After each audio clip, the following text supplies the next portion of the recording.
praktek lapang Insinyur Rasmida Rashid MM dan asisten praktek lapang Rismala Dewi Maskar STP MSI.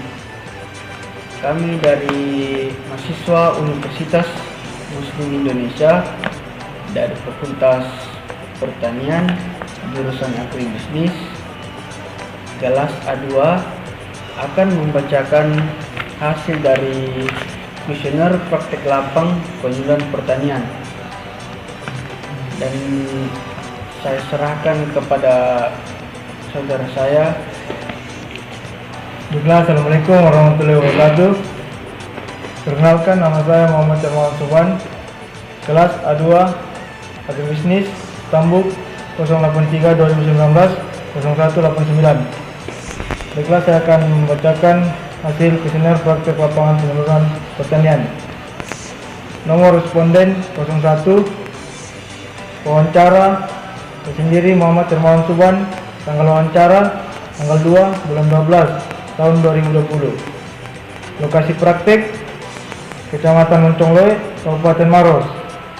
Yang pertama, identitas responden.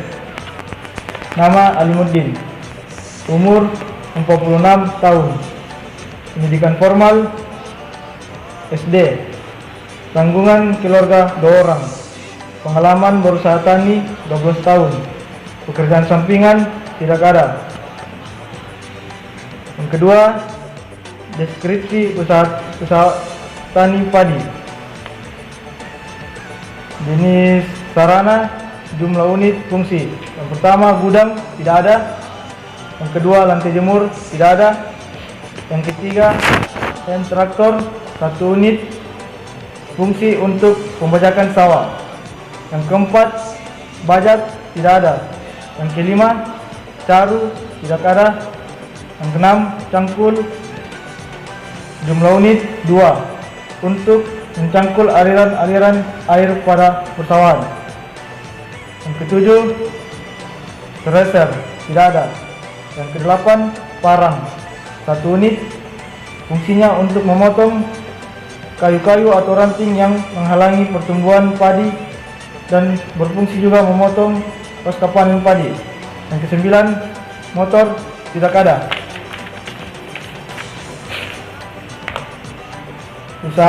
Yang kedua, usaha tani padi sistem tanam jajar lego. Luas lahan 1 hektar. Status lahan milik sendiri. Adapun uraian satuan jumlah fisik, harga satuan, dan total nilai. Yang pertama, produksi. Satuan kilogram, jumlah fisik 30, harga satuan 500.000, total nilai 15 juta. Yang kedua, biaya variabel. Benih tidak ada. Pupuk kandang 3 sak, harga satuan 30.000, total 90.000. Pupuk urea 3 sak, harga satuan 92.000, total 276.000. Pengolahan lahan 100.000, penanaman 300.000, jadi jumlah 766.000. Adapun total biaya variabel. Biaya tetap, pajak lahan 100.000, penyusutan 200.000, jadi total semuanya 300.000. Total biaya tetap. Jadi total biaya tetap yaitu biaya variabel ditambah dengan biaya tetap. Jadi semuanya 1.066.000. Dan pendapatan produksi dikurang dengan total biaya produksi. Jadi semuanya 13.934.000. Berapa besarnya pendapatan sebagai petani dalam semusim? 13.934.000. Komponen teknologi sistem tanam jajar Lego. Pertanyaan pertama, pernahkah Bapak mendengar teknologi sistem tanam Lego? Ya. Jika jawabannya sejak tahun berapa? Sejak tahun 2016. Dan dari siapa? Mendengar. Tokoh masyarakat.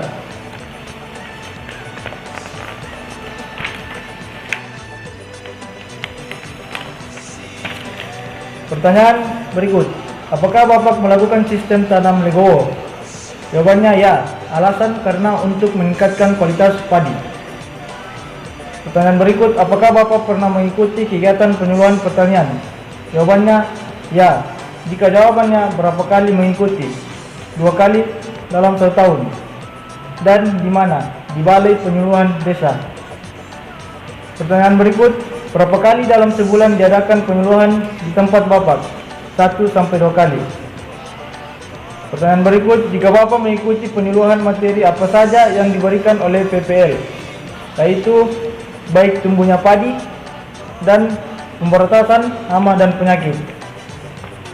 Dan pertanyaan berikut, apa yang dilakukan PPL seandainya Bapak mengalami masalah dalam usaha tani? Memberikan saran atau bimbingan dan memberikan informasi. Pertanyaan berikut, bagaimana pendapat Bapak tentang kemampuan PPL, baik dari segi pengetahuan, wawasan, dan keterampilan? Mohon jelaskan sebagai berikut. Kemampuan PPL. Yang pertama, penguasaan materi. Yang kedua, penguasaan teknik. Ketiga, penguasaan lapangan. Keempat, wawasan tentang kegiatan usaha tani. Pendapatan responden. Semua sangat dikuasai dan dimengerti.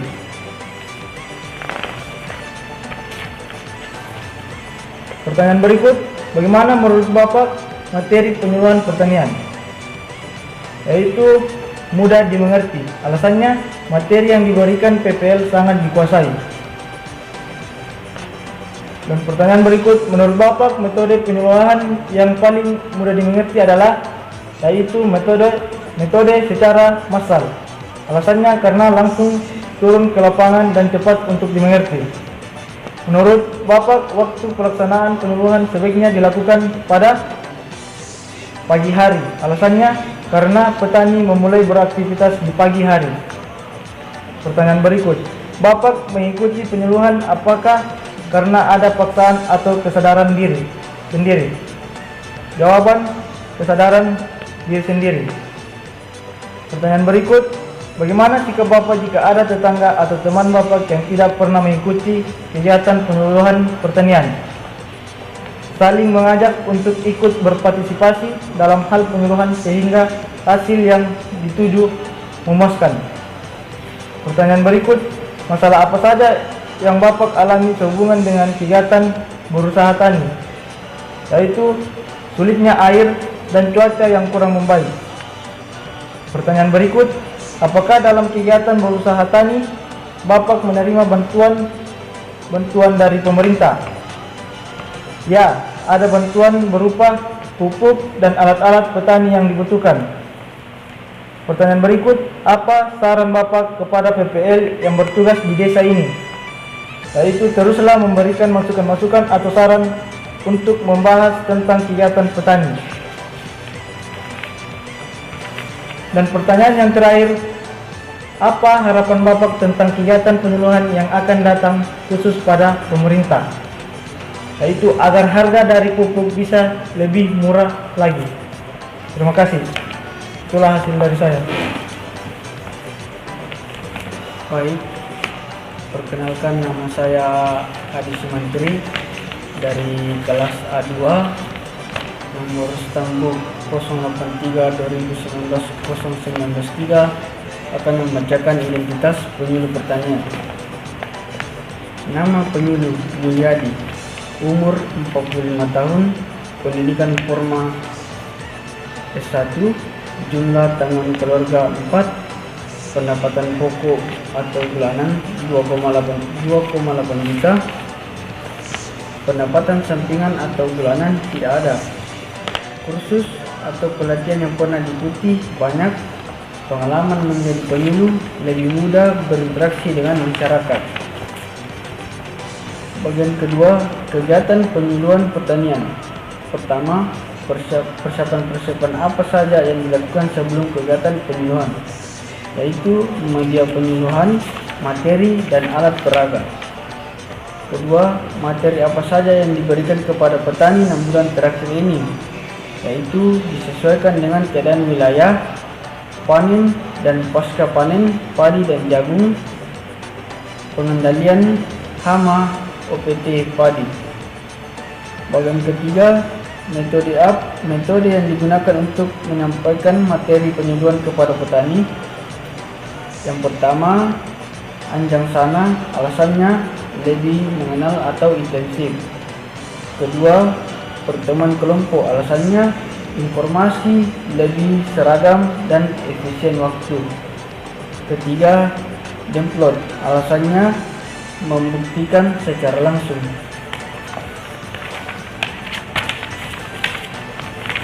Bagian keempat, apakah menggunakan alat peraga pada kegiatan penyuluhan? Ya, alasannya laptop lebih simpel untuk dibawa kemana-mana. Bagian kelima, apakah membuat jadwal kunjungan kepada petani? Jawabannya iya. Bagian keenam, di mana kegiatan penyuluhan dilaksanakan, yaitu di kolong rumah warga, persawahan, atau di kebun. Bagian ketujuh, bagaimana sambutan petani dalam kegiatan penyuluhan, yaitu baik dan bisa diterima di masyarakat. Bagian kedelapan, apakah mengalami kesulitan untuk mengajak petani berpartisipasi dalam kegiatan penyuluhan? Mohon alasannya.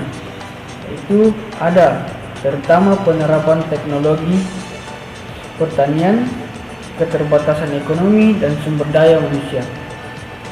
Bagian kesembilan, kesan-kesan apa yang didapat dikemukakan selama menjadi penyuluhan pertanian?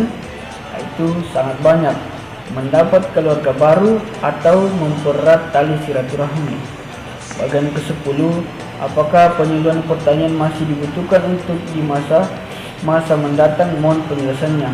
Itu masih dibutuhkan karena jembatan mitra untuk petani atau penerus informasi. Mungkin itu saja yang dapat kami sampaikan dalam kuesioner praktik lapang penyuluhan pertanian. Lebih dan kurangnya mohon dimaafkan. Wabillahi taufiq wal hidayah. Assalamualaikum warahmatullahi wabarakatuh. Ya, sekian hasil pemaparan tugas kuesioner praktik lapangan penyuluhan pertanian oleh kelompok kami, dan saya atas nama Muhammad Hermawan Soban dan mewakili rekan saya Adi Sumantri mengucapkan banyak terima kasih kepada Bapak Penyuluh dan Bapak Petani yang telah meluangkan waktunya untuk kami. Semoga bermanfaat dan maaf atas segala kekurangan. Wassalamualaikum warahmatullahi wabarakatuh.